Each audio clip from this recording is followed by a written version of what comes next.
señor presidente, se encuentran presentes los siguientes testigos. El número 8, Robert Eugenio Alegre.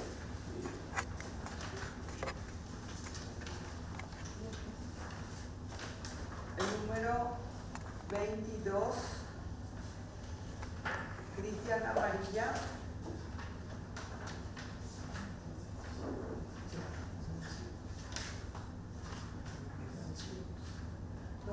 El número 25 es nuestro. 22, Cristian Amarilla. El número 25, Justina Agüero.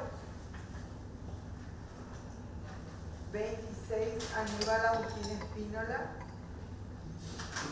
37, Osvaldo Mati. Y la 38, Teresa Salviano.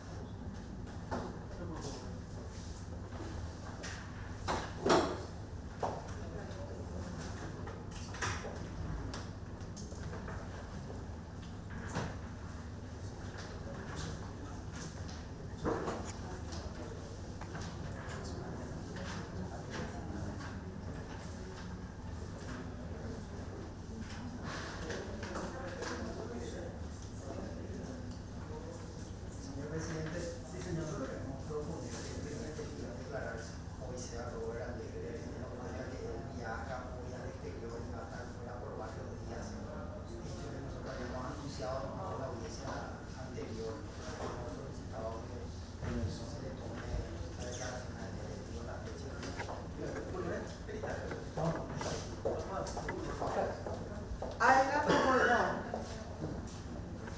Así ya, por favor. Acá.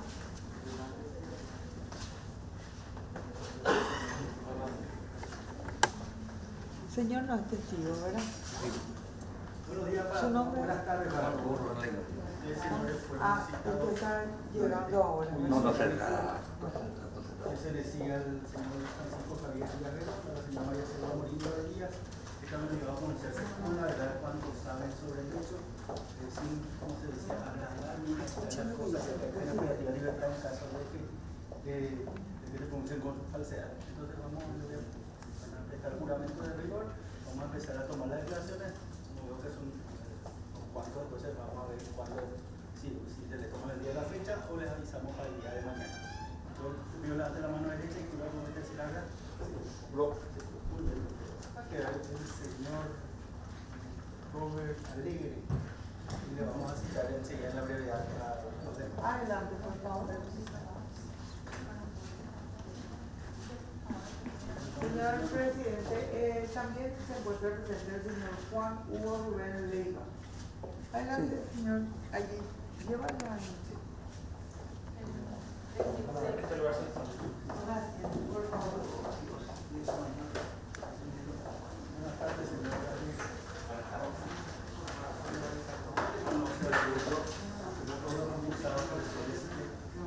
Sí. Bueno, sé qué forma.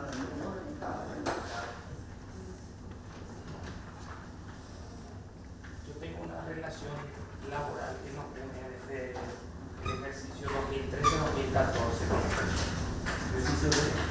Desde año 2013 en adelante, 2014 hemos iniciado relaciones donde contrató mi servicio.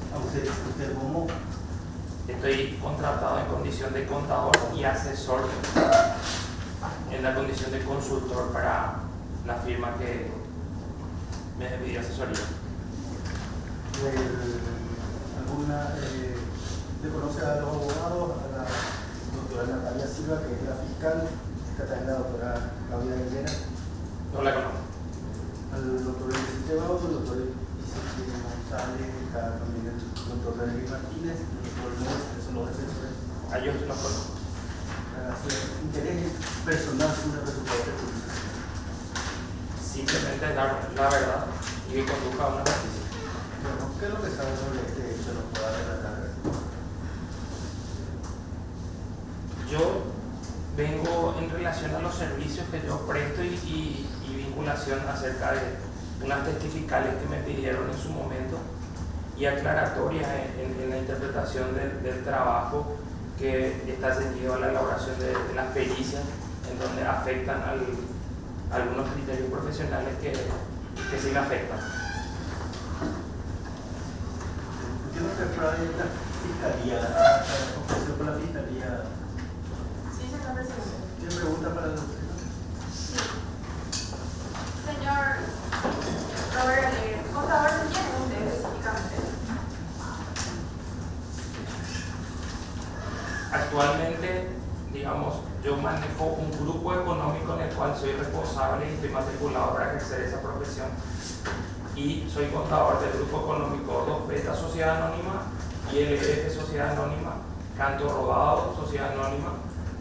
También llevo la responsabilidad de la liquidación de los impuestos de la señora María Selva, del señor Javier Díaz Verón. Y también en los últimos tiempos de los hijos, el señor Alejandro y la señora Yeruti, en su categoría también de contribuyente. Eso es desde el año 2014 hasta la fecha. En realidad ahí tendríamos que separar un poco porque los contribuyentes fueron ingresando en su categoría a lo largo de ese ejercicio que estamos conversando. Algunos refieren ya del 2013, otros del 2014 en adelante, y otros contribuyentes ingresaron debido a sus operaciones ya en los periodos 2019 o 20.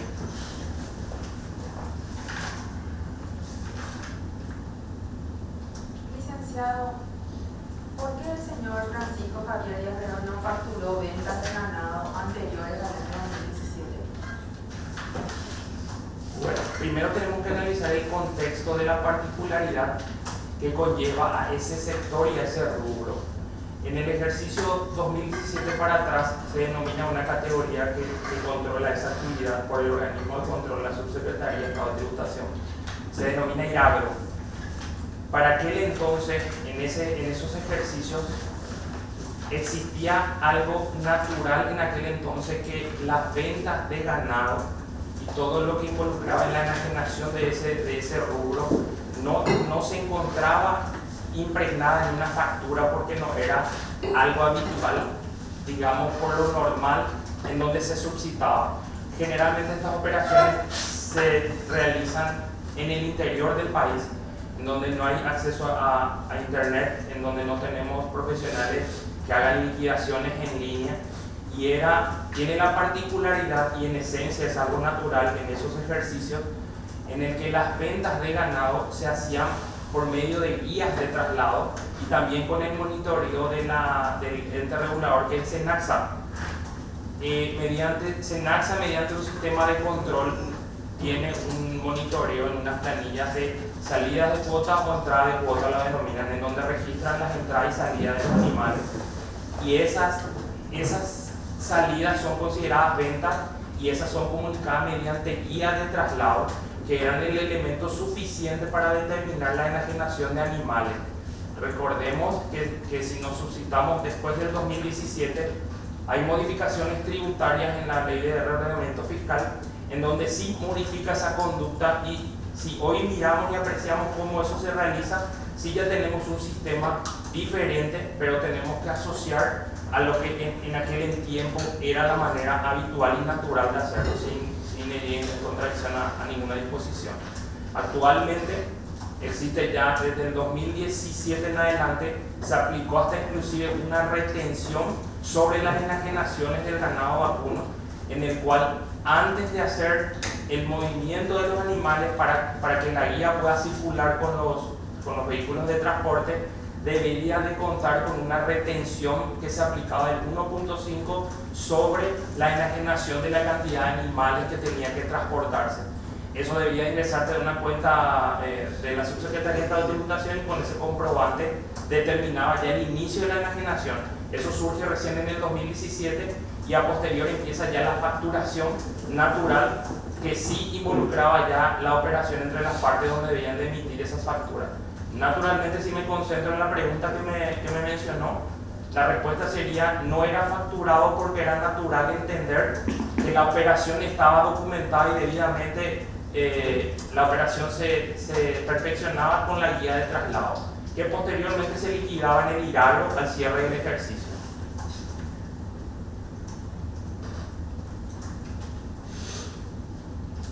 No sé si supe responder o hay alguna duda respecto a eso.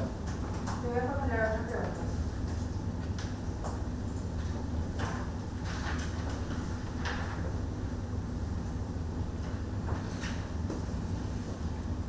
Señor Robert Alegre, el ganado mantenido por el señor Javier Díaz Verón y por la señora María Selva Morillo de Díaz, ¿qué tipo de costos generaba? Vuelvo a suscribirme en la esencia natural de esa actividad para poder responder esa pregunta. El ganado es una actividad que tiene y que se incrementa en la riqueza de su activo casi en la naturaleza de la pastura propiamente y en la evolución de los números de bienes de cambio que nosotros los llamamos los animales en el pase de categoría, es decir, en la medida que van naciendo, esos se van alimentando naturalmente por la pastura y por sales en todo caso, que van haciendo que incremente tanto en tamaño y en peso. No existe un costo que se pueda identificar en demasía que no fuera lo natural. Ajeno a eso, solo se necesita tener un espacio importante de pastura y acompañar la evolución. Costos como, no se pueden dejar de mencionar los costos como las vacunaciones, que son un régimen obligatorio para que esos animales puedan calificar a la hora de ser enajenados y puedan tener condiciones, pero no existe un costo en donde te pueda mencionar en proporción ni el número significativo que no sea lo natural de la evolución del animal.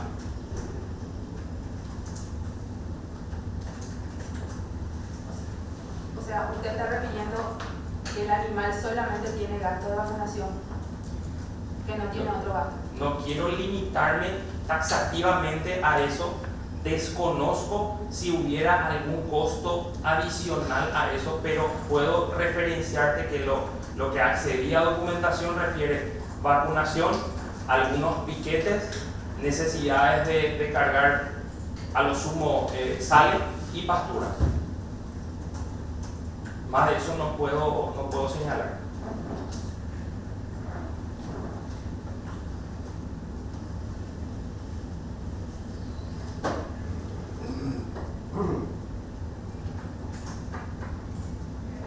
Usted elaboró una planilla de ganado, señor Robert Alegre. ¿Puede indicar ciertas inconsistencias que hay en esa planilla? Si puede explicar al tribunal. Perfecto. Bien. A la hora de hacer la liquidación del IRAGRO es necesario reportar algunos datos consistentes al ejercicio en la liquidación de las operaciones que se suscitan en esa categoría. Para el efecto necesitamos contar con el informe que se desprende de SENACSA, que es el que informa acerca de las entradas y salidas por compras o ventas de animales. A eso se le tiene que sumar la consideración de los pases de categoría. En los pases de categoría se entiende la transformación y la evolución del animal en el tiempo. Yo he elaborado una planilla que se considera a los efectos de cálculo auxiliar que pudiera tener un error u omisión, dado que no contaba con toda la información pertinente todavía al cierre o al corte del informe de SENACSA. Ese cálculo de esa planilla que refiere en las consultas no es un cálculo determinante y no refiere una posición absoluta para la liquidación del impuesto. Si se observa, ese es un cálculo auxiliar que se utilizó a los efectos de hacer un provisorio de la liquidación de ese ejercicio. Pudiera contener error u omisión, pero refiere como cálculo auxiliar a los efectos de la liquidación y de la exposición de los bienes de cambio del titular o del contribuyente. Esa omisión o ese error refiere a que no contaba con toda la información a la hora del cierre. No fue una planilla elaborada como base para emitir una opinión o un cierre de ejercicio de liquidación. Fue un provisorio y pudiera contener errores o omisión. Esta planilla fue presentada está en el año 2018 y son periodos que van desde el 2008, 2009 hasta el 2017. En el 2000, usted presentó en el 2019 y en el periodo 2008 dice cantidad de vacas 80 y cantidad de terneros en ese año 143. Eso quiere decir que ¿cuántos terneros tuvo que haber nacido en un año de una vaca? 80 vacas, 43 terneros en un año. ¿Puedo hacer la afirmación o ya terminé? Es la una consulta? consulta que yo le hago respecto, es una pregunta que le hago que usted consignó 80 vacas y que en ese año nacieron 143 terneros. Eso es posible, biológicamente. Vuelvo a la premisa. Para elaborar esa planilla tuve que acceder a toda la información que probablemente en ese acto no contenía o no lo tenía. Yo elaboré esa planilla a los efectos de un cálculo auxiliar de cara al cierre. Si usted coteja esa planilla que está en su mano, no va a cuadrar con la presentación del cierre del ejercicio en el que refiere. Además, por favor, si considera una evolución de animales desde el 2008 hasta el 2017, es muy probable que tenga una desviación estándar propia de una omisión o de un error. Es muy difícil contar con la información precisa de las enajenaciones o de la evolución. En el pase de categoría se pudo haber cometido un error, por eso vuelvo a reafirmar, ese error está contemplado bajo el concepto de cálculo auxiliar, no como un informe determinante a la hora del cierre. El cierre, repito, no coincide con esa planilla porque no fue diseñado para ese efecto. Eso fue en el año 2008. En el año 2009, 80 vacas, 125 terneros. En el año 2010, 80 vacas, 110 terneros del señor Javier Yajerón. En cuanto a la planilla de la señora María Selva Morinho, 170 vacas, 198 terneros en el año 2014. Y así sucesivamente. Estos errores se fueron dando entonces a lo largo de, todos esos años. Vuelvo a mencionarle, señora, ese es un cálculo auxiliar que puede contener omisión u error para los hechos de la liquidación del impuesto.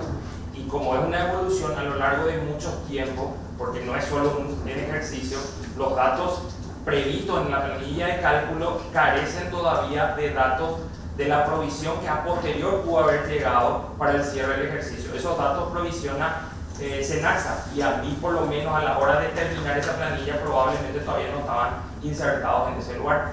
Por eso carece de validez el análisis que está haciendo. No, no es un análisis, es una consulta, licenciado, de verificar que cada año hubo errores efectivamente en cuanto a inconsistencias en las planillas de todos los años. De los señores Marcelo Morillo y del señor Javier Yajerón. Responde a su consulta entonces, señora. Es un cálculo auxiliar. Doctora, ¿usted podría indicarme en qué cosas se encuentra el informe establecido? Sí. Está en el anexo 13 del informe contable y le voy a individualizar en breve en dónde está la carpeta fiscal.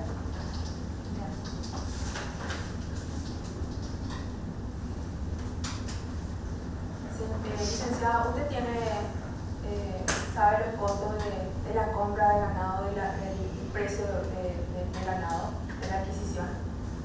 Pudiera referenciar, pero esos costos son variables a lo largo del tiempo, en las condiciones y en el ejercicio.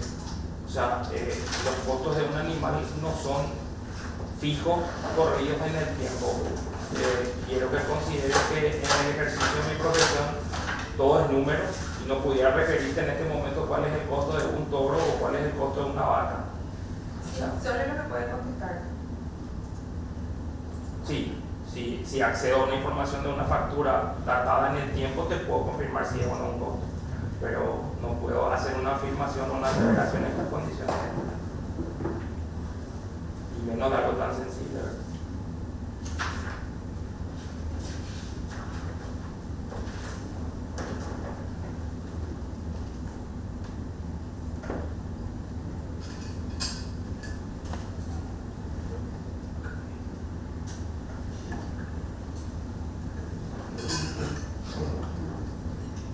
licenciado, como usted se dedica a la contabilidad de los señores, le consulto. Los gastos de vacunaciones, sanitaciones, desparasitaciones, suplementación, ¿usted no tuvo en cuenta eso para la contabilidad? Asume que no existen estos gastos en caso de ganadería, en el rubro de la ganadería, aparte de la vacunación que indicó. Voy a responder. Yo mal pudiera confirmarte que yo tenga fuerza de confirmar los costos, porque mi profesión se ciñe a la obtención de evidencias o documentos que respalden una erogación. Esos son los elementos suficientes para que yo pueda tomar una acción que se denomina registrar un asiento contable. Si yo no recibo una documentación que califica la condición tributaria para poder imputar como una erogación real o una deducción al impuesto, yo no tengo condiciones de poder asumir un costo. Si eso es lo que llegó a mí o las facturas de ese lugar en donde no hay acceso a la información, en donde la cantidad de contribuyentes es mínima, la posibilidad de tener una factura por la compra es reducida, entonces dentro de mi contabilidad y del ejercicio de mi profesión, si no llegó una factura, yo no puedo considerar costo. Mal pudiera emitir una opinión en este momento en decirte si había más costos o menos costos, porque vuelvo a recalcar, si no tengo una factura que está perfectamente elaborada y que tiene trazabilidad, no puedo hacer un asiento registral, porque ahí sí cometería un error. Entonces, no puedo responder si existieran mayores costos, pero sí te puedo decir a ciencia cierta, las facturas que llegaron a mi persona para ser procesadas en el ejercicio de mi profesión están contempladas en cada uno de los contribuyentes.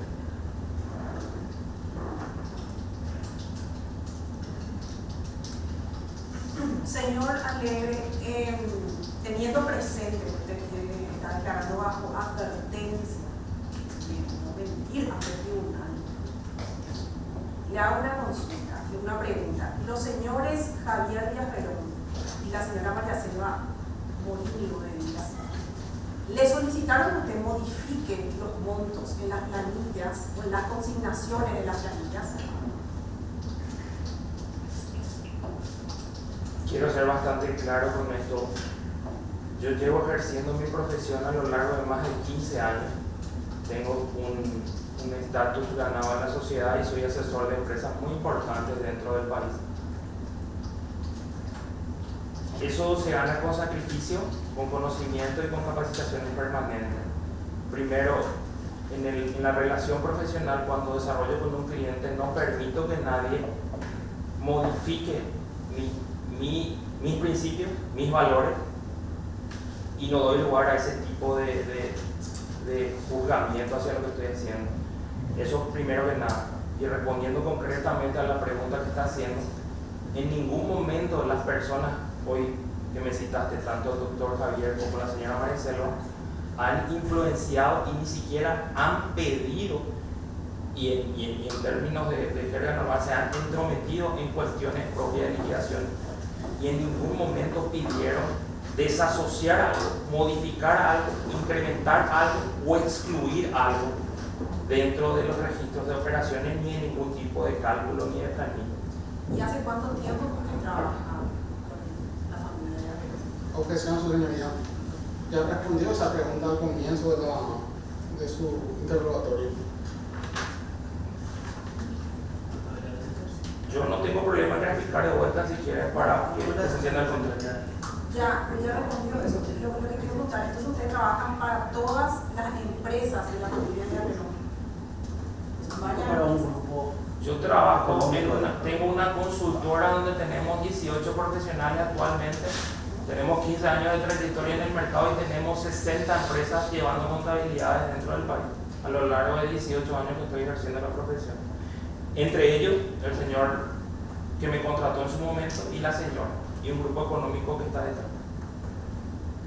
Te cité algunos por dar referencia, pero te puedo citar lo que necesita.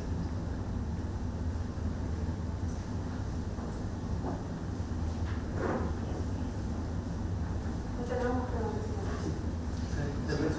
Sí, gracias. Gracias. Licenciado Robert, comienzo de su declaración usted citó algunas empresas como Castro Rodado. ¿Puede, la pregunta, entre las empresas que conforman ese grupo empresarial se encuentra Salty River? Efectivamente, afirma. ¿Puede referir los antecedentes de la constitución tanto de la empresa Salty River o Canto Rodado, en orden que le parezca mejor? Perfecto. Voy a dar una descripción acerca de cómo se originó Salty River. A lo largo del ejercicio de la profesión he trabajado con una persona que se denomina Rubén Recalde.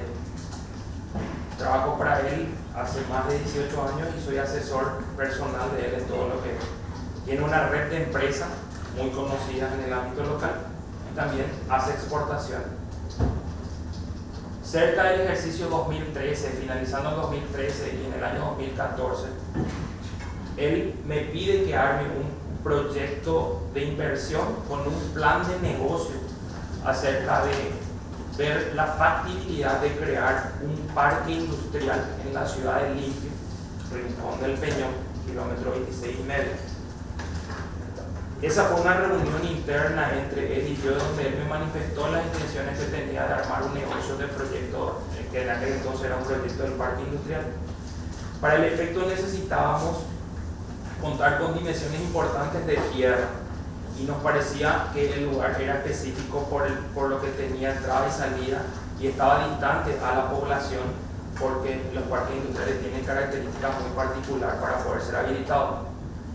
Yo elaboré el proyecto de inversión y el plan de trabajo de Salty River, que más adelante se denominó así. Presenté para él, hice ese trabajo y él empezó a hacer correr esa ilusión que para aquel entonces se transformó ya en una realidad, porque él a título personal hizo la compra de unos inmuebles en esa zona. El proyecto demandaba que el inmueble que él había comprado inicialmente con recursos propios, genuinos y no vinculado a ningún tipo de sociedad, él se apropió de unas hectáreas que todavía no era suficiente para las pretensiones de un parque industrial. A la par, había colindantes de algunas propiedades que nuestro objetivo estaba adquirirla y fusionarla para ganar mayor superficie dentro de eso. El parque industrial se ponía en marcha y él era un gestor, es un emprendedor. Él inició viajes hacia el exterior tratando de conseguir inversores que pudieran sumarse a ese proyecto. Tal es así que todo ese proyecto de inversión se puso a disposición y se hizo correr esa versión. Él logró conquistar una inversión denominada bajo la tutoría de un señor Luis Leggio, que en aquel entonces era representante legal de Hawker International, que es una sociedad anónima que también estaba, y lo hizo partícipe de ese proyecto del parque industrial. Socializó y conquistó y se sumó a ese parque industrial como socio Hawker International en la representación de Luis Leggio. Hawker International era una sociedad que exportaba y que enviaba tripas saladas a Rusia. Después, cuando ya tenía la conquista de un socio, también avanzó con la relación que mantenía con Frank Burkholder, que es un americano que es propietario, controla las acciones de 2Beta S.A. Socializó con él ese proyecto y también se sumó y dio su voto de confianza acerca de sumarse como accionista. En fines de 2013, inicio de 2014, el señor Rubén Recalde me presenta a la señora María Selva, a quien también socializamos el proyecto que teníamos. ¿Por qué digo con propiedad todo esto? Porque yo fui el que elaboró el proyecto y el plan de trabajo. Entonces yo era el expositor tratando de tomar accionistas que pudieran sumarse a nuestro proyecto. En aquel entonces la señora María Selva la conocí en ese momento, me presentó el señor Rubén Recalde. Y la señora María Selva, a título personal, también dio su conformidad y se sumó al proyecto de Salty River. Con eso completábamos 4 accionistas. Eran ILFSA con su representación Rubén Recalde, que era el gestor y el mentor de toda esa ilusión en aquel entonces, y 2Beta SA en representación Frank Leeuwenhoek, y Hawker, que también teníamos la representación de Luis Leikio. Con eso ya estaba armada la estructura que iba a sostener una sociedad. El siguiente paso era constituir una sociedad que pudiera arropar las pretensiones y estructurar los derechos y las obligaciones entre las partes. Yo propuse en ese momento que se constituya una sociedad y ellos establecieron el nombre de Salty River. Recurrimos a una escribana y procedimos a diseñar un estatuto que confería derechos y partes en donde todos homologaron y manifestaron su acuerdo para manejarse bajo las reglas de ese estatuto. Salty River nacía en el 13 de diciembre de 2013. Cobraba fuerza el estatuto, y el estatuto en su interior, en una de las particularidades que vi que se trabajó mucho en esto y creo que es oportuno hacer la aclaratoria, se diseñaba un artículo donde establecían el capital social, el capital suscrito y el capital integrado. Yo propuse en aquella oportunidad que el capital social sea de 2.000 millones de guaraníes, el que iba, congeniaba y cuadraba con el plan de negocio a futuro que iba a ser permisivo ese capital para poder hacer las operaciones que requería. En ese entonces el estatuto también confirió que la Constitución demandaba que en ese acto se suscribieran todas las partes, y también se hablaba ya de la integración en ese momento. ¿Cuáles fueron los? Y en esto tengo que ser claro en honor a la verdad. El capital constituido es 2.000 millones de guaraníes. El capital suscripto, que es sinónimo de compromiso, en el cual el accionista asume ante la persona jurídica, es de 500 millones en ese momento en cada socio. Entiéndase, María Selva, la señora María Selva con 500 millones, capital suscripto, y los demás socios en la misma proporción. Y el capital integrado en el acto constitutivo señalaba que ya se hacía la integración en ese momento. Yo propuse que el capital quede refrendado la integración con pagares. ¿Por qué esto? Porque si bien el acto constitutivo de por sí ya tiene la fuerza en el acto de la suscripción, y una vez protocolizada eso, inscrita en los registros, demanda la fuerza propia de la suscripción como compromiso de los accionistas. Pero ¿qué pasa? Era una sociedad que iniciaba y que todavía no tenía una robustez financiera, por lo que me parecía, y a mi juicio eso era correcto, elaborar unos pagarés en el cual cada socio firmaba a favor de la sociedad. Esos pagarés quedaban a favor de la sociedad y lo podía disponer contra recibo en la medida que la integración se venía haciendo a lo largo del tiempo. ¿Cómo se hacían esas integraciones?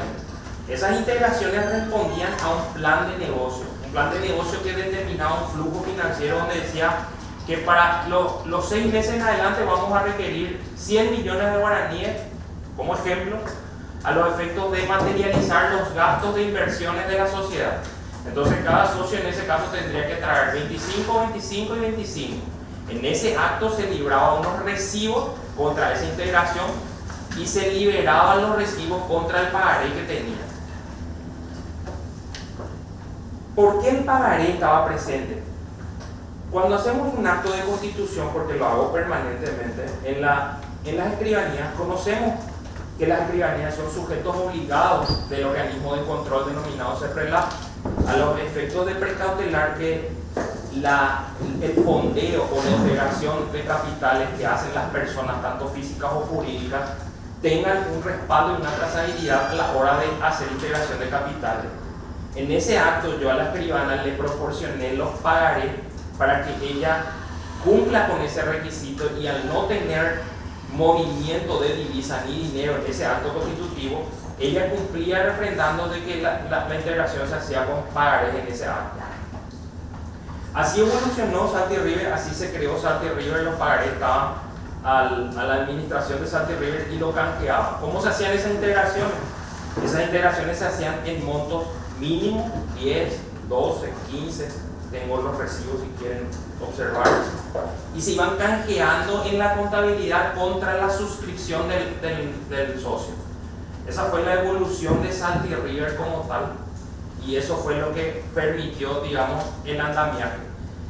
A posterior, el señor Recalde lo primero que hace es transferir la propiedad que él había comprado a título personal para que conforme ya parte del activo de la sociedad Salty River.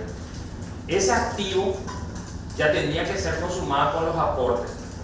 ¿Cuánto es el aporte que se requirió efectivamente en la integración de Canto Rodado? Es 250 millones, es lo que registra la contabilidad en un cúmulo y en una suma de dinero a lo largo del tiempo. Y la integración efectiva se cerró en 1.000 millones de guaraníes. ¿Por qué se cerró en 1.000 millones de guaraníes cuando teníamos un capital todavía autorizado, que lo llaman, que realmente es un capital constituido? Porque a posterior de eso, desde la compra de las propiedades, se tenía que resolver varias cuestiones colindantes en la unidad, en los inmuebles, que tenían usucapión, que tenían sucesión, y se necesitaban recursos, y esos recursos daban un plan de negocio que se requería y se abonaba a eso.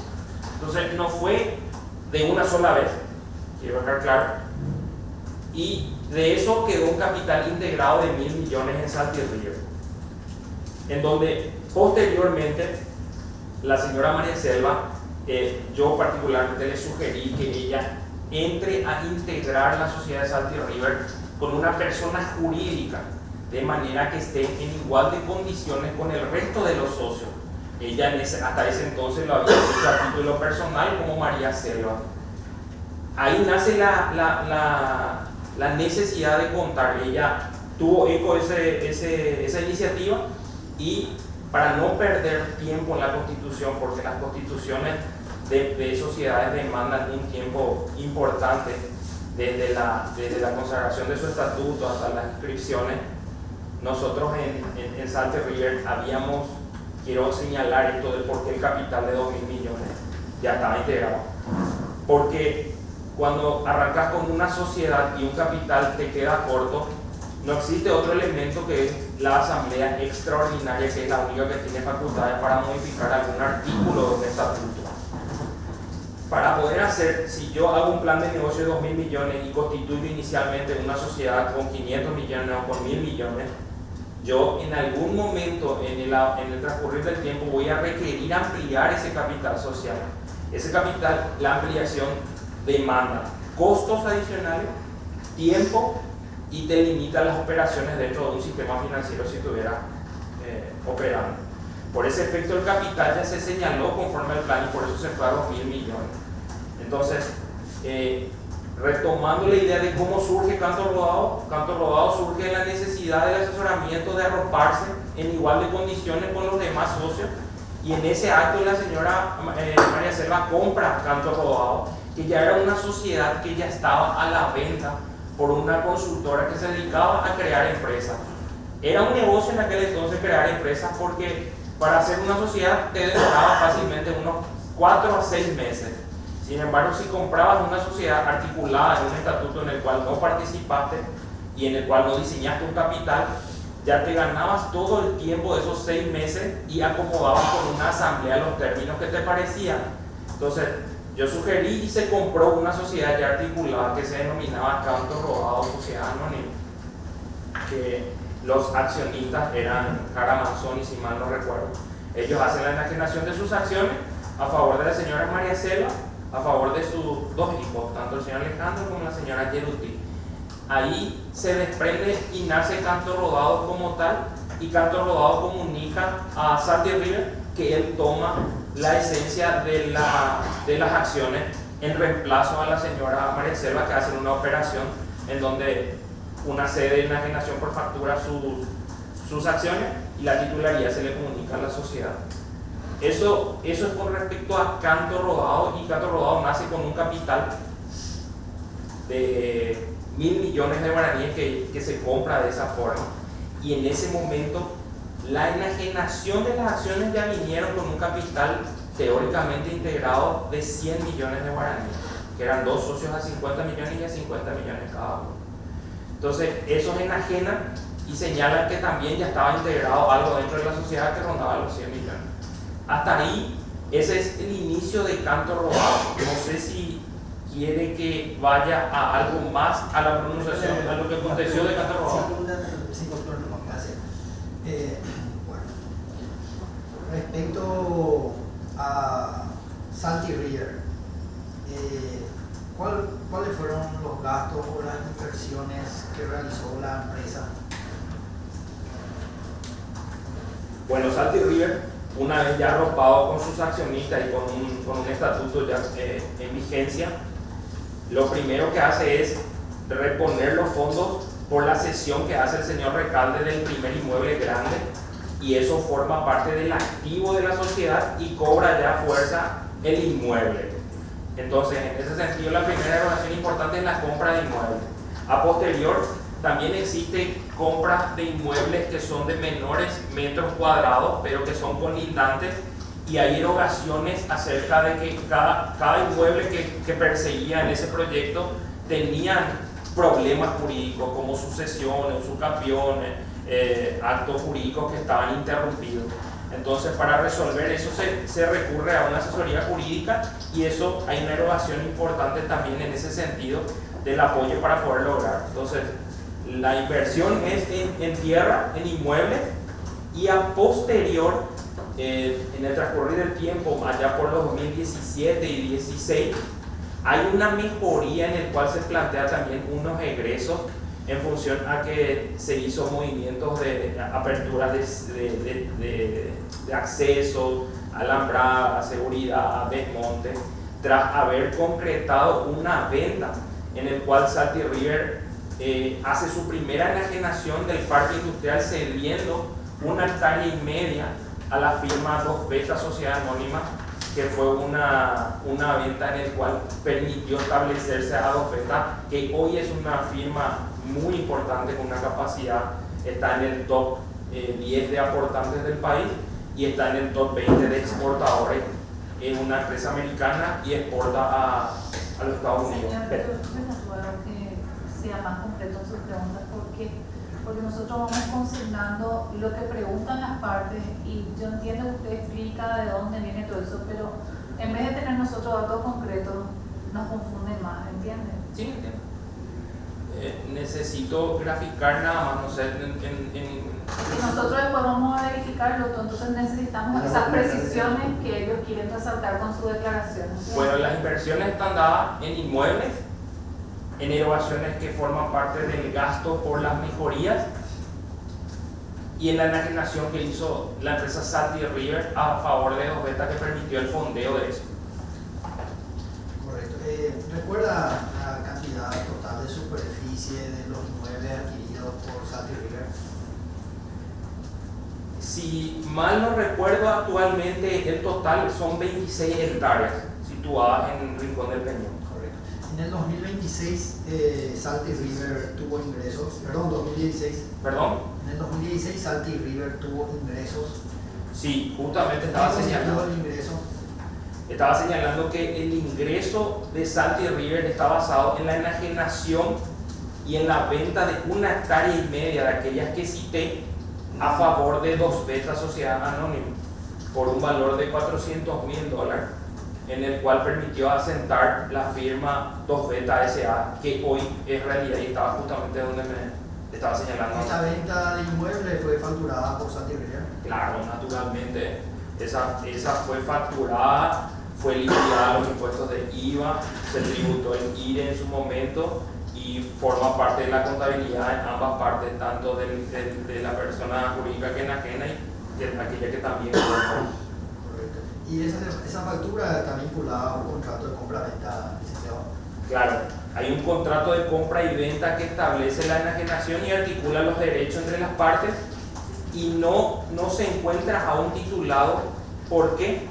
Porque el parque industrial, al comprar un inmueble y los colindantes, el objetivo para que sea parque industrial era hacer la unión de esas propiedades para posteriormente hacer el fraccionamiento y dejar las reservas naturales.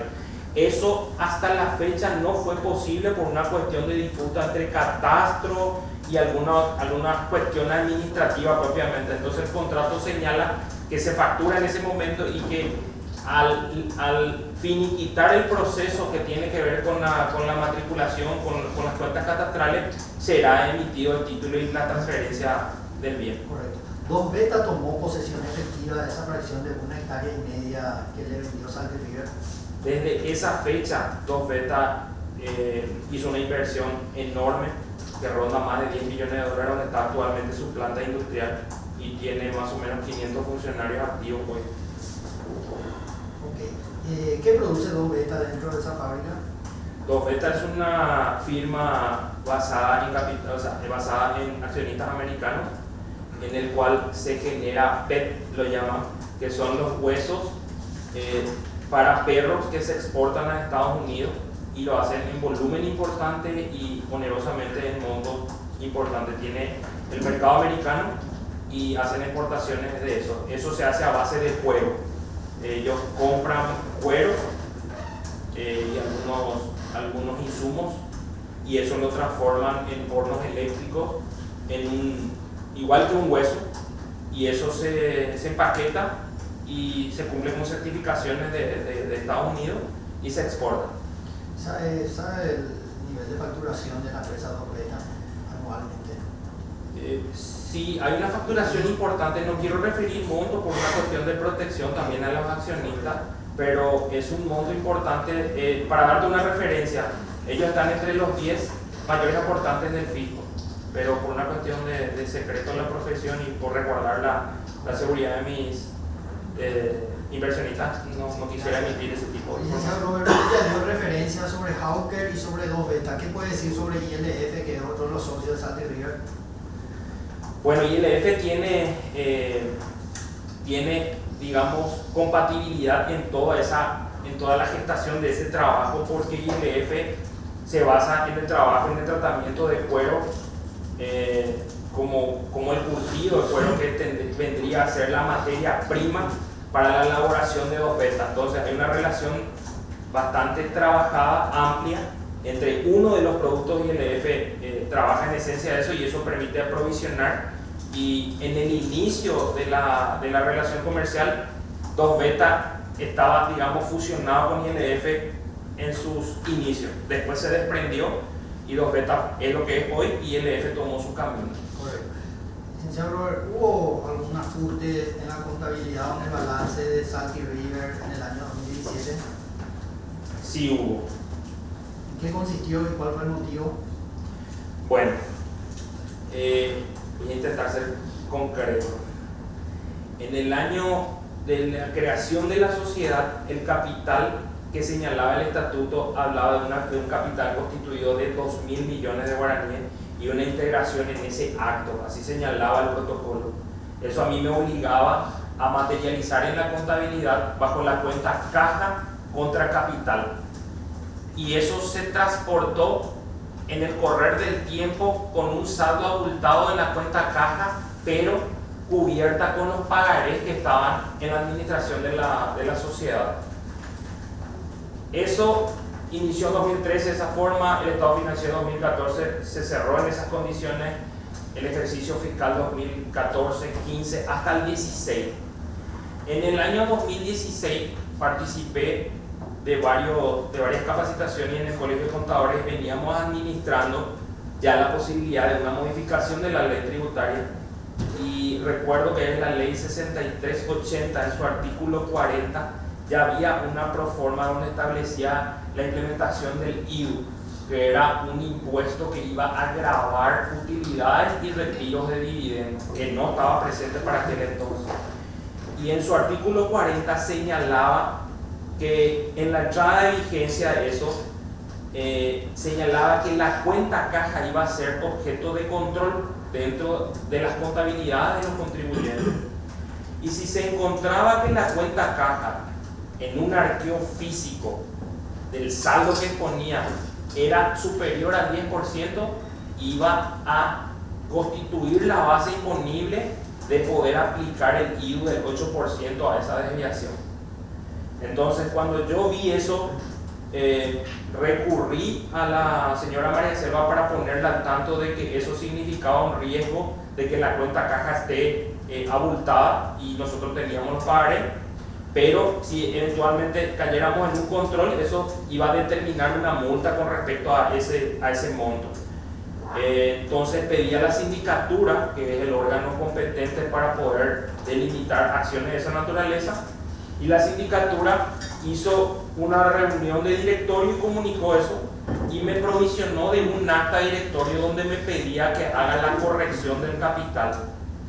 Esa corrección significaba la reversión haciendo un asiento en el cual vuelvo a introducir la cuenta de capital que contra su naturaleza y regularizaba la cuenta caja.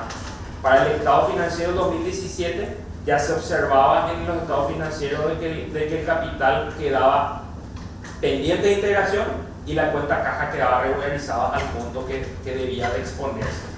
Eso es un movimiento natural y permitido dentro de la contabilidad que se denomina un contrasiento. Una última pregunta sobre Santi River. La integración del capital con pagarés fue declarada en los formularios que se remiten a la CEPRELAT. Realmente el órgano competente para hacerlo es el sujeto obligado, y el sujeto obligado en ese acto es la escribana. Nosotros lo que hicimos fue proporcionar la firma y refrendar de que los pagarés estaban documentando la integración y no sabría decirte si el sujeto obligado lo informó o no a la unidad competente, al organismo de control, pero sí nosotros dejamos fe de que en ese momento no había movimiento de divisa, por lo que no puedo señalar si comunicó o no comunicó. Sí. Licenciado Robert, el perito Javier González, en su pericia, concluyó que Santi River, cada socio, aportó 598.227.088 guaraníes y que el capital total que se integró es 2.392.908.353. Como contador de Santi River, ¿qué puede comentar al respecto? Objeción. El contador tuvo o no acceso a la pericia y a todos los documentos que tuvo presente el perito Javier González para poder determinar su opinión sobre lo que se va a preguntar el abogado. Quiero saber si tuvo o no acceso. Si le vamos a preguntar eso previamente. Correcto, correcto, le preguntar previamente. Licenciado Robert, ¿usted tuvo acceso al dictamen del perito Javier González lo referente a Santi River? Sí, tuve acceso. Correcto, ahora le hago la pregunta que ya le formulé.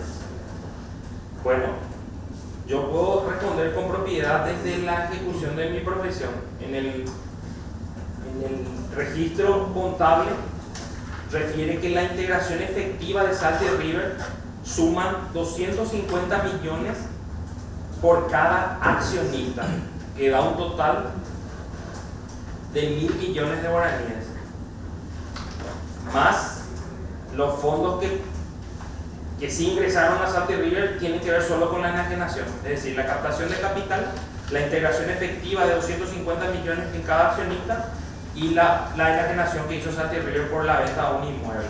Esos son los fondos que provienen y que dan recursos a la sociedad. No pudiera opinar cómo hizo ese trabajo ese profesional. En realidad, él está propuesto como testigo, ¿cierto? No como perito. Entonces vamos a preguntarle lo que él sabe, no como un testigo experto de su opinión, porque por eso señalo, no puedo opinar por solamente lo que el señor le toca saber de alguna manera. por el registro contable. Con relación a Canto Rodado, ¿qué actividad económica desarrollaba Canto Rodado? Canto Rodado nace, vuelvo a recalcar, con la necesidad de arroparse de igual condiciones con los demás accionistas y su objeto principal es ahí la de hacer inversiones en el parque industrial y esperando utilidades en la explotación de rentas o alquileres de espacio dentro de Santi River. Esa es su esencia. A posterior, en la ejecución de eso, se avisoran las oportunidades de negocio que tenía que ver con que los socios que estaban en la cercanía demandaban servicios de naturaleza, digamos, que se ejecutaban con maquinarias, y eso ya era una realidad para aquel entonces.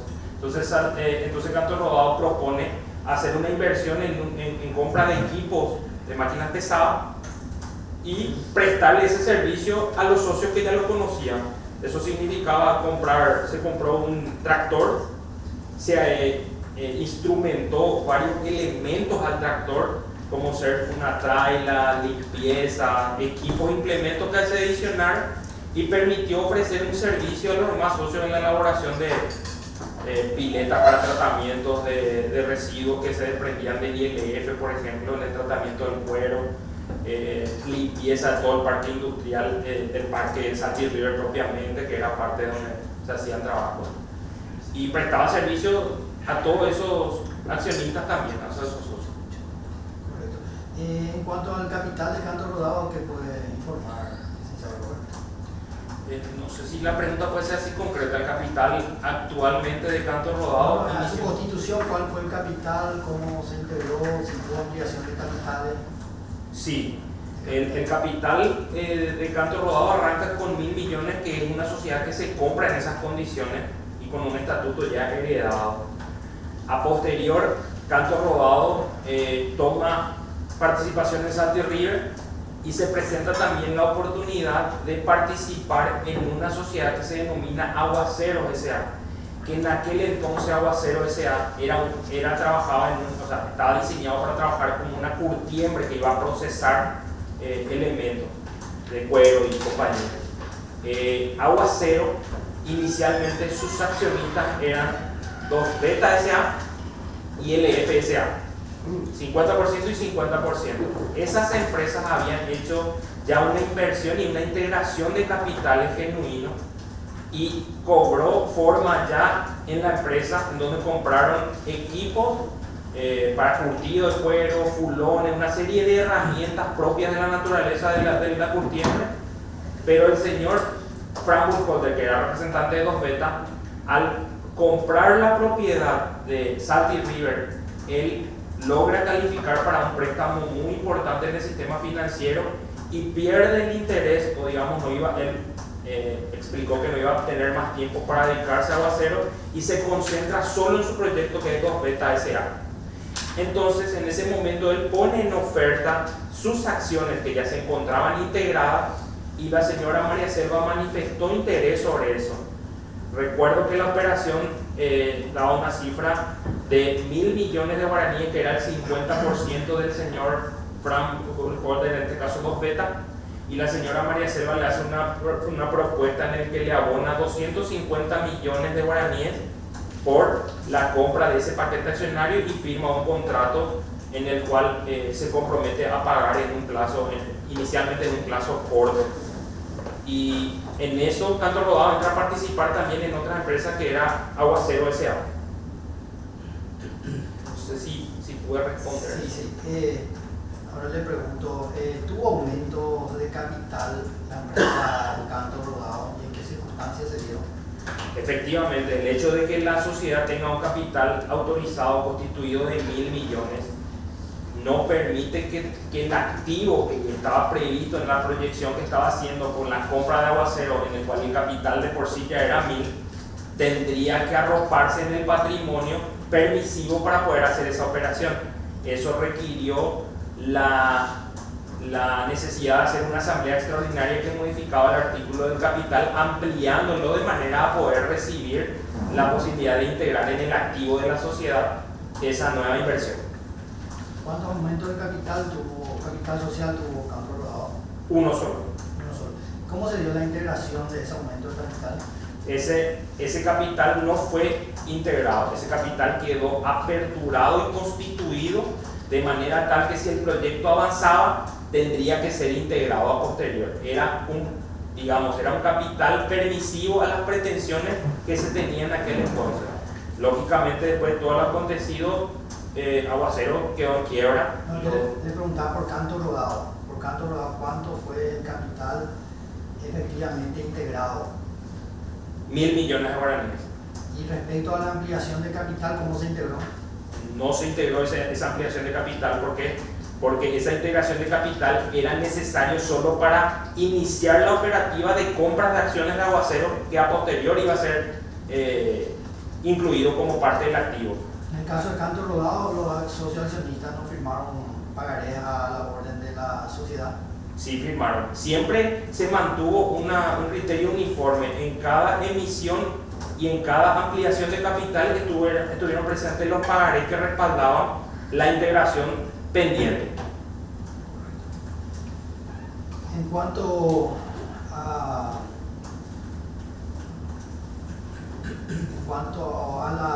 la compra de Aguacero, ya que hablamos de Aguacero, ¿usted tuvo acceso al contrato de compra-venta de las acciones celebrado entre Canto Rodado y Aguacero? Sí, participé. Correcto. ¿En qué condiciones se produjo la venta? ¿Bajo qué condiciones de pago? Inicialmente, cuando se dio la oferta y el señor Frank había manifestado el interés de vender ya sobre una empresa que ya estaba a punto de entrar en marcha, porque Aguacero se había comprado ya equipos, elementos y estaba ya casi puesta en marcha, pero se requería del proceso de habilitación de maquila, porque era una maquiladora, era el proyecto. Como eso se demoraba, la venta se dio en esa oportunidad. El monto de la operación estaba ceñido en 1.000 millones de guaraníes y el acuerdo al cual se llegó fue: en ese acto la señora María Selva pagó 200, no en un solo pago, porque eso fue refrendado en distintos momentos y en montos menores, pero se acordó abonar un total de 250 millones de guaraníes y se financió 750 millones en un periodo corto, porque me había informado la señora María Selva que estaba detrás de la obtención de un préstamo, por lo que la financiación iba a ser casi corta. Después de eso, ella informó que el crédito no prosperó, no se obtuvo, y eso requirió la necesidad de hacer no sé si se hizo una adenda o se reformuló el contrato. Entiendo que se reformuló. El señor Frank no quiso dejar pendiente eso en 2 ventas como era el titular inicial, y él se subrogó y él asumió un contrato adicional en el cual quedó financiado, y yo sé que se firmaron pagarés por esa deuda. De 750 millones quedó una deuda por la señora María Selva sobre la persona jurídica Canto Rodado S.A. ¿Sabe si esa cuota refinanciada fueron abonadas por Canto Rodado? Hasta la fecha no fueron abonados. Por lo menos a mí nadie me acercó ninguna documentación de cancelación que tuviera que hacer un registro de actualización. Siguen pendientes de pago. Correcto. ¿Y cuál es la situación actual de Aguacero? Actualmente Aguacero está en quiebra. No calificó para las pretensiones de maquila, no calificó en el sistema financiero por las publicaciones que se dieron en torno a la investigación. Fue invitado a que le cancelen la cuenta que había sido habilitada, y parte de las herramientas están en un depósito en la ciudad de Limpio, en 26,5 al costado de ILF, en parte del parque industrial. Se armó un depósito y están oxidadas ahí. ¿La causa de la quiebra está relacionada a esta causa? ¿La Sí. repercusión que tuvo esta causa? Sin duda. De hecho, que todas las empresas prácticamente no pudieron operar en el sistema financiero, porque como sujeto obligado la prensa negativa hace que reporten esa operación, y esos reportes inciden directamente en la ejecución operativa, y sin banco no se puede hablar de operar ni exportar, ni menos hacer un SWIFT para cobrar en el exterior. Volviendo a Canto Rodado, ¿cómo estaban compuestos los gastos de Canto Rodado? ¿Cómo estaban constituidos los gastos de Canto Rodado? Los gastos de Canto Rodado, en lo que yo tuve acceso, guardan relación directa al ingreso que generaba. Es decir, prestaba servicio de la elaboración de un tajamar o de la limpieza de 26 hectáreas, y naturalmente los ingresos tienen relación con el mantenimiento del equipo, el mantenimiento de los implementos que se utiliza, como era una pala, hacían excavaciones, iban a mantenimiento, combustible, personal y mínimos en administrativos, que eran los honorarios que cubrían por el servicio que prestaban. ¿Sabe cuánto gastó Canto Rodado en combustible en el periodo 2015, 2016, 2017? Aproximadamente. No pudiera afirmarte un número porque sería irresponsable de mi parte, pero sé que hubo gastos de combustible, y también se va a observar en el balance en alguna parte hay un gasto no deducible, porque los gastos de personal, por ejemplo, hablábamos que los personales tenían una alta rotación. Un personal entraba a operar la máquina una semana y a la semana siguiente no aparecía. Entonces las erogaciones que se hacían no contábamos con documentos, por lo cual habría que fijarse en los gastos no deducibles que están en esos ejercicios, pero no te puedo precisar el monto. Va en un 20% del servicio, que más o menos es el combustible que consumían para operar la máquina. ¿Recuerdas el monto aproximado de los gastos no deducibles que fueron declarados en los balances?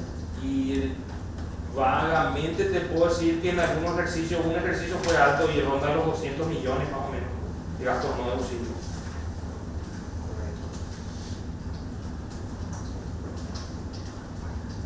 Esto es de parte de ese.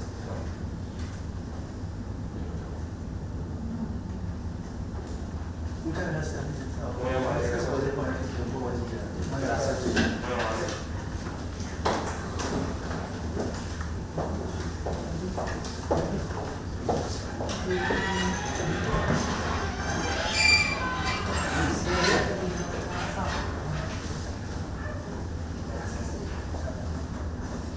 Ya puede ser receso de un minuto para sanitar.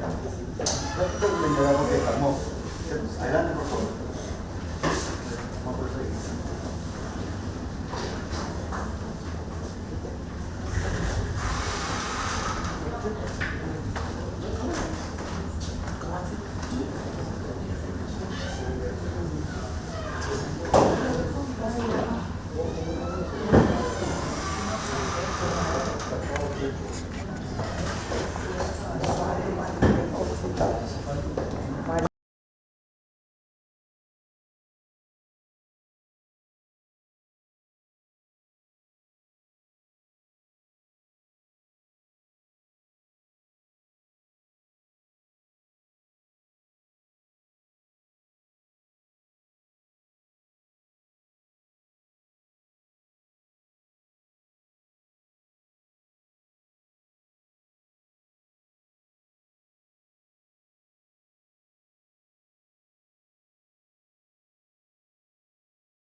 Lo responsable, señor Viajero, la señora personalmente no lo conozco, a las fiscales, la CIVA y la doctora Aguilera, no me conozco. Los defensores, el doctor Echevao, el doctor Enrique González, el doctor Martínez, Pablo sí que conozco por transacciones de materiales que tuvimos en una oportunidad. ¿Es una cuestión, un interés personal sobre los resultados de juicio? No. ¿Usted nos puede relatar lo que sepa, señor Omar? Sí. Yo estoy avanzado en esto por culpa de mi, o sea, por mi contadora. Ella fue la que me pidió para que yo pueda hacer un contrato con estos señores, porque fue asentado en mi contabilidad las facturas que ella asentó, que supuestamente ellos me asesoraban, y también de que yo le vendí materiales, y en ningún momento yo no pagué por el asesoramiento ni por hacerme algunos trabajos, como tampoco yo no le vendí ningún material a esta familia. Son materiales De mi producción. Están a preguntar las partes, usted nos contesta. ¿Sabe? Sí. Señora fiscal. Señor Osvaldo, ¿a qué usted se dedica, señor? Yo me dedico en la parte de construcción y transporte de materiales de construcción ¿En dónde, señor? en la ciudad de Tomaní. ¿Quién es su contadora, señor? Teresa Mercedes Salvioni era mi contadora, ahora actualmente ya no es.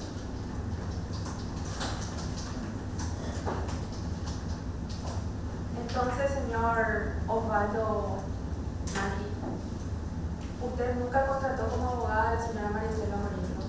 No, yo nunca le contraté ni como abogada ni como asesora. ¿No le conoce a la señora? Yo no le conozco personalmente, sí por la tele, por los periódicos sí le conozco, pero personalmente no, ni tuve ningún trato con ellos, ni por teléfono, ni personalmente.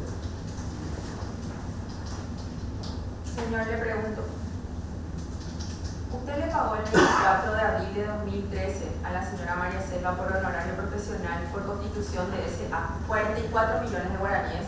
Objeción, señoría. Se tiene respondido el señor que no pagó nada ni vendió nada a la señora María Selva. O sea, usted no tuvo ningún trato con el Ningún trato no tuve.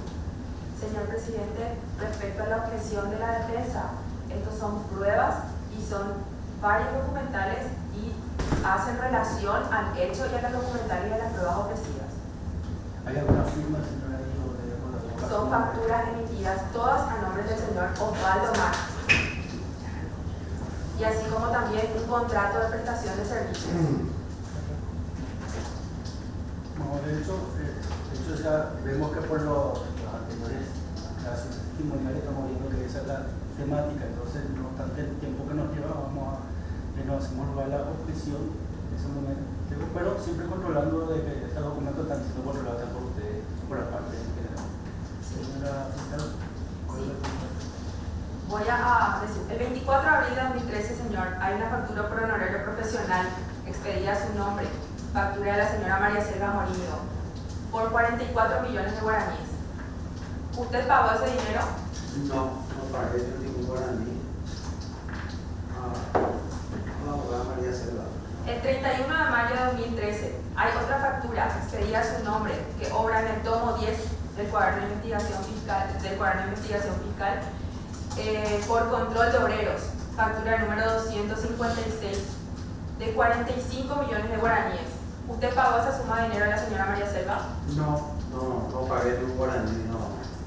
Otra factura de honorarios profesionales de fecha 27 de julio de 2013 en concepto de honorarios profesionales expedido por la señora María Selva Morillo, factura número 265 por 58.400.000 guaraníes.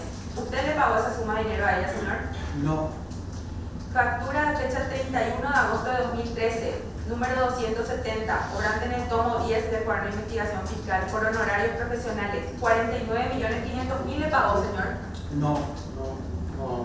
Otra factura del 31 de octubre de 2013 en concepto de honorarios profesionales de la señora María Selva Morillo, expedida a su nombre por 29.700.000. ¿Usted pagó esa suma de dinero a la señora? No pagué ningún guaraní. Otra factura del 31 de enero de 2014 por honorarios profesionales por 55 millones de guaraníes. ¿Pagó esa suma de dinero?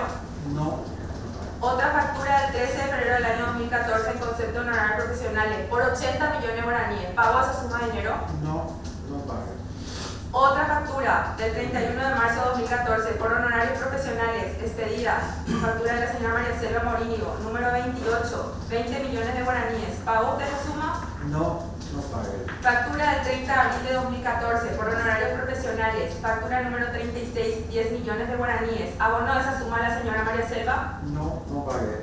Factura del 30 de junio de 2014 por honorarios profesionales, factura número 47 por 15 millones de guaraníes. ¿Abonó a la señora? No pagué. Factura del 30 de junio de 2014 por honorarios profesionales, factura número 48 por 11 millones de guaraníes. ¿Usted pagó esa suma de dinero? No Factura del 13 de noviembre de 2013 por honorarios profesionales. Factura número 7 por 57 millones de guaraníes. Expedida a su nombre. ¿Le abono esa suma? No. Factura del 26 de noviembre de 2013 por honorarios profesionales. Factura número 14 por guaraníes 62.320.269. ¿Usted le pagó esa suma? No pagué. Otra factura del 30 de septiembre de 2013 por honorario profesional, factura número 275, todas cobrantes en el tomo 10 del cuaderno de investigación fiscal, 52.492.270. ¿Pago esa suma de dinero? No pagué.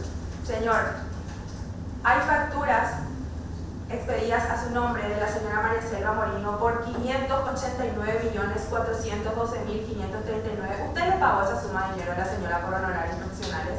No, yo no pagué ningún solo guaraní por esa factura. O sea que es netamente mi contadora la que... Yo le solicito se le exhiba al testigo un contrato de prestación de servicios profesionales que ahora en el tomo 38, orden 340.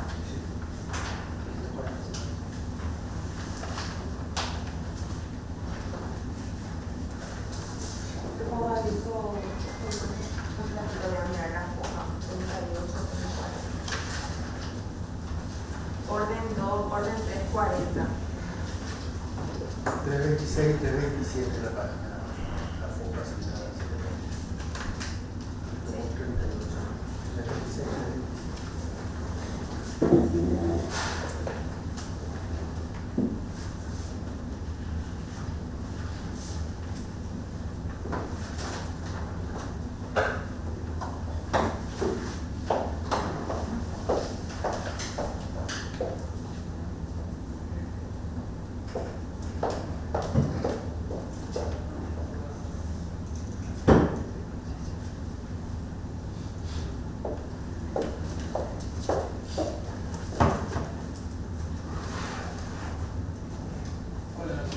Señor Osvaldo, ese es un contrato de prestación de servicios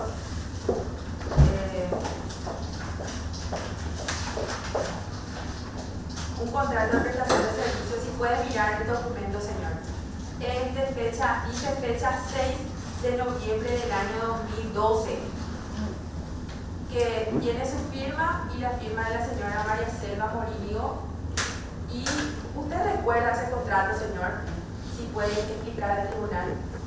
Esta es mi firma y recuerdo ese contrato que el apellido de mi contadora que me llevó para poder firmar este documento, pero fue en el año 2019, no, fue en el año 2012. Es apellido y yo firmé como estaba sentado en mi contabilidad la factura que me hizo la María Selva Morillo. Es por eso lo que yo firmé este contrato, pero en ninguno de los ítems se pudo hacer ese con la María Selva, pues yo no le conozco personalmente a ella, es por pedido de mi contadora que yo firmé este documento. O sea que nada de lo que dice en ese contrato es real, señor. No es nada real.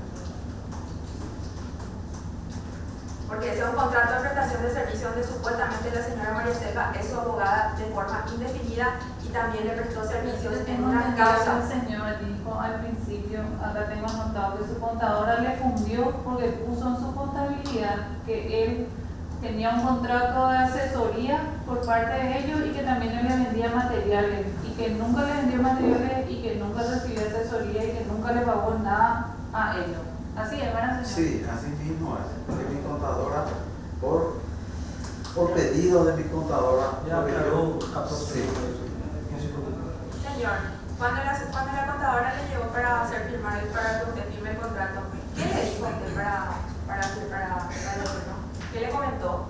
Y ahí recién yo supe de quién era mi supuesta abogada. Pero yo en ningún momento estuve enterado de esto, hasta que cuando se le iba a imputar, ella, mi contadora, se puso en contacto conmigo para poder firmar y hacer estos documentos. En ningún momento yo supe. ¿Y qué le comentó ella a usted? ¿Qué le dijo? No, y ahí recién, Para que usted firme, ¿qué le dijo? ahí recién ella me dice de que ella usó facturas de María Selva Morínigo, como también hizo facturas mías a nombre de ella. Ahí recién yo me entero. Y por pedido de ella firmo este contrato, pero ninguna cosa de lo que se escribió en este contrato se realizó, porque yo no me conozco personalmente a ella ni por teléfono no estuve hablando con ella.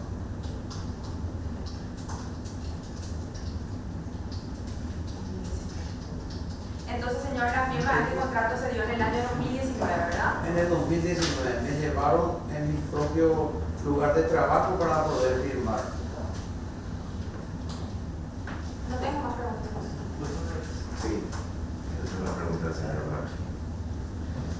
Señor Osvaldo Marchi, la Fiscalía le envió un oficio, una nota pidiéndole o consultándole información sobre la factura y el contrato que firmó. Ellos me citaron más para venir a declarar. Primero yo vine a declarar de que esas facturas, de que yo tuve relacionamiento con la señora María Selva Morínigo, como también de que yo le vendí los materiales. Pero después yo tuve el asesoramiento de un abogado y me dijo para que yo venga a decir la realidad, porque yo como trabajador no necesito de hacer estas cosas. Es decir, usted brindó dos declaraciones diferentes ante el Ministerio Público. Sí, señor, hice dos declaraciones ante el Ministerio Público. Uno, tratando de defender esto de lo que no es la realidad. Y después con el asesoramiento de un abogado, sí ya vine a decir la realidad, como así sucedió. De que yo no le pagué ni un guaraní, ni tuve trato con la señora María Selva. ¿Cómo fue, si puede explicar, cómo fue que usted recurrió a ese abogado después de haber declarado lo que primeramente declaró, admitiendo la factura y reconociendo la firma de ese contrato? Y me asesoré con un abogado amigo y me dijo, vos te vas a decir la realidad, vos estás mintiendo ahí. Y vine y me rectifiqué diciendo así como sucedió las cosas. ¿Usted fue beneficiado con alguna salida alternativa a consecuencia de esas declaraciones diferentes y contradictorias? No salí beneficiado. Ni, como dije, soy un trabajador más nomás.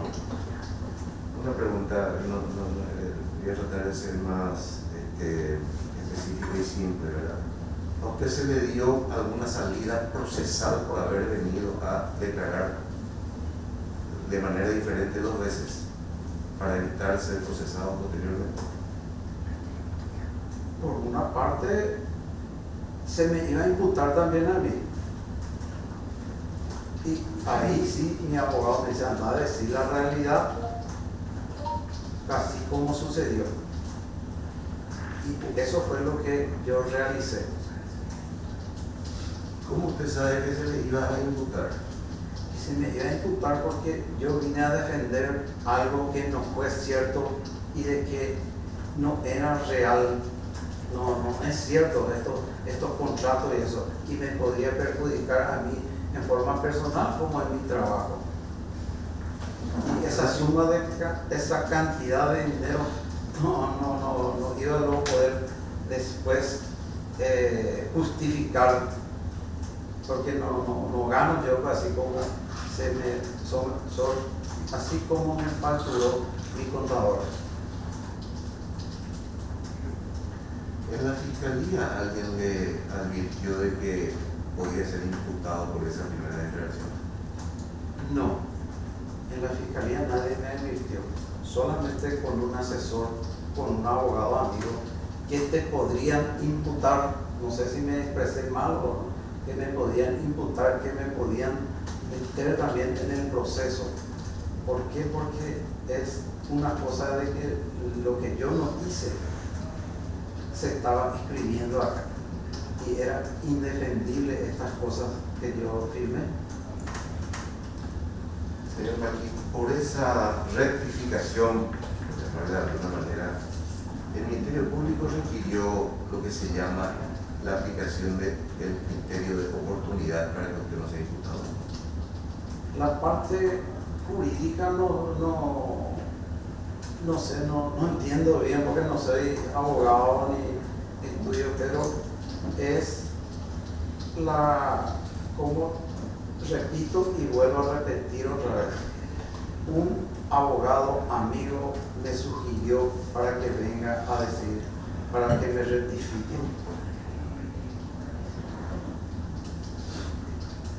Por otra parte, nada más por mi parte, pero quiero señalar respetuosamente de que en el expediente, por favor, hay una referencia al criterio de oportunidad. Solamente. Sí, gracias, señor. Don Maki, usted dijo que también había facturas tuyas a nombre de María Selva. ¿Recordás cuántas facturas y por qué valor cada factura o el total de las facturas? Por la cantidad más o menos, no me recuerdo de cada uno, pero porque era mi contadora la que hacía esa factura. Era por valor de 430 o 480 millones, no sé. Pero una cosa que nunca yo le vendí a ella. Era un monto parecido entonces al valor total de la factura que había a tu nombre. No parecido, había una diferencia. Don Maki, ¿su contadora le informó o le pidió autorización para usar sus facturas a nombre de María Selva y para usar la factura de María Selva a su nombre? No, ella no me pidió. Ella me comunicó ya cuando iban a comenzar a imputar a la señora María Selva, me comenta de que ella era mi asesora. Por eso que en el 2019 me hace este contrato de prestación de servicio que nunca se realizó. ¿Quién maneja su talonario de factura? ¿Quién manejaba en la época su talonario de factura? Yo vivo en la ciudad de Tomatí y el talonario yo le traía a mi contadora para que me cierre cada mes. Y siempre ella completaba, pero nunca me llevaba más esa hoja de factura, ese mazo. Después yo ya comenzaba a hacer con otra factura nueva. O sea, era habitual que usted le llevara su talonario de factura a su contadora para que ella complete y cierre el mes. Sí, señor. ¿Qué significa cerrar el mes? Cerrar el mes es para presentar mi pago de IVA y impuestos. Correcto. Cuando cerraba el mes, ¿le devolvía el talonario? No, ya no devolvía. Yo comenzaba a hacer otra vez con nuevos talonarios.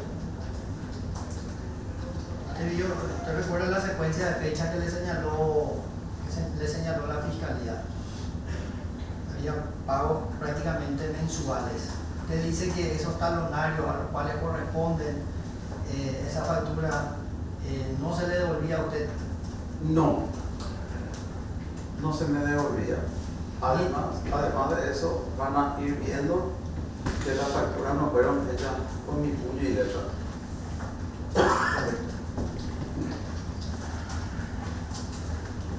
Le pidió explicación a su contadora sobre por qué usó su factura sin autorización.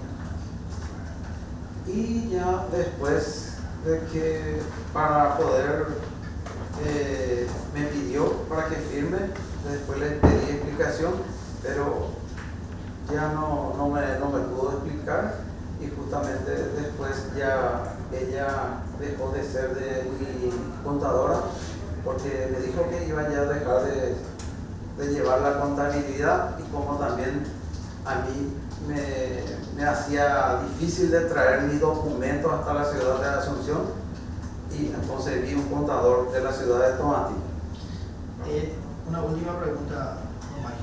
¿Te denunció al contador por el uso indebido de sus facturas y de su nombre en otras facturas de terceros?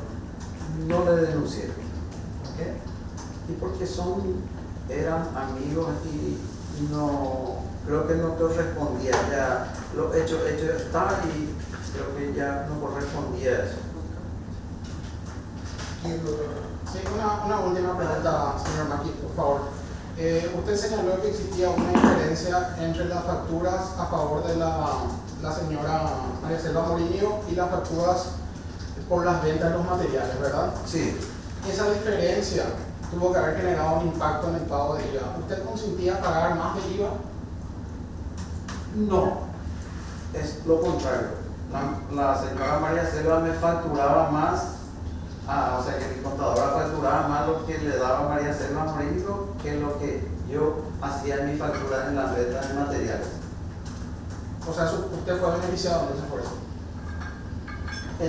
No beneficiado porque era muy poco la diferencia.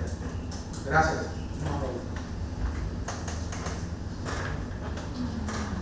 Muchas gracias, señor Mas. ¿Me puedo retirar? Sí, señor. Gracias.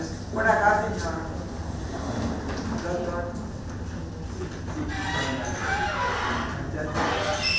Mañana a las 7:30. Presidente, ¿podría darme la palabra un ratito? ¿Será que tengo un testigo que es de 71 años de edad con problemas de salud y quería hacer 5 minutitos porque ya es cortito? Telemate lo podemos llamar mañana. Sí, Podemos organizar sí, eso. sí, voy a hablar con ella sobre eso. Por una cuestión también que Sí. ustedes saben. Acá está su esposo, me pidió también por la Sí, salud. estamos todos igual con el Hola. tema. Nosotros estamos en ahí ahora con 12 acusados esperando también. ¿Y se hace por vía telemática? Sí. Ella no. Voy a programar con ella forma telemática hasta el testigo para mañana. Mañana a las 7:30 horas. Ya te digo, Presidente, el señor Aníbal Espínola me dijo que mañana le iba a dificultar. ¿Podríamos hacer también el último panel telemático? Doctora, yo creo que es muy joven. Le di recién. Me dijo que mañana no va a poder, mañana creo que no va a poder. Por si quieren hacer mañana todo, nomás. Pero la señora mayor. La señora mayor se le dice la mayor. si se puede quedar muy organizado un ratito con ustedes la agenda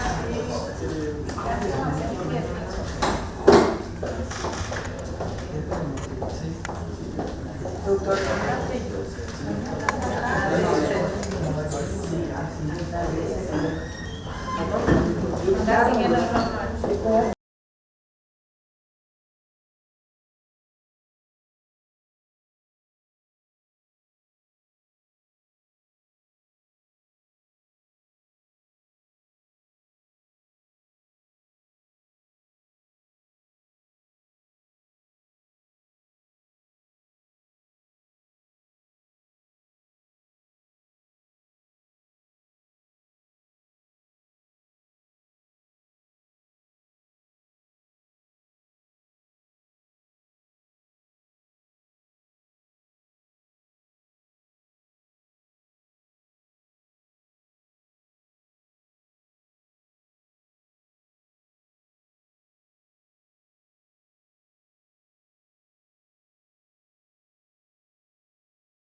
Hay un testigo que no alcanza a también, a él se le podría tomar también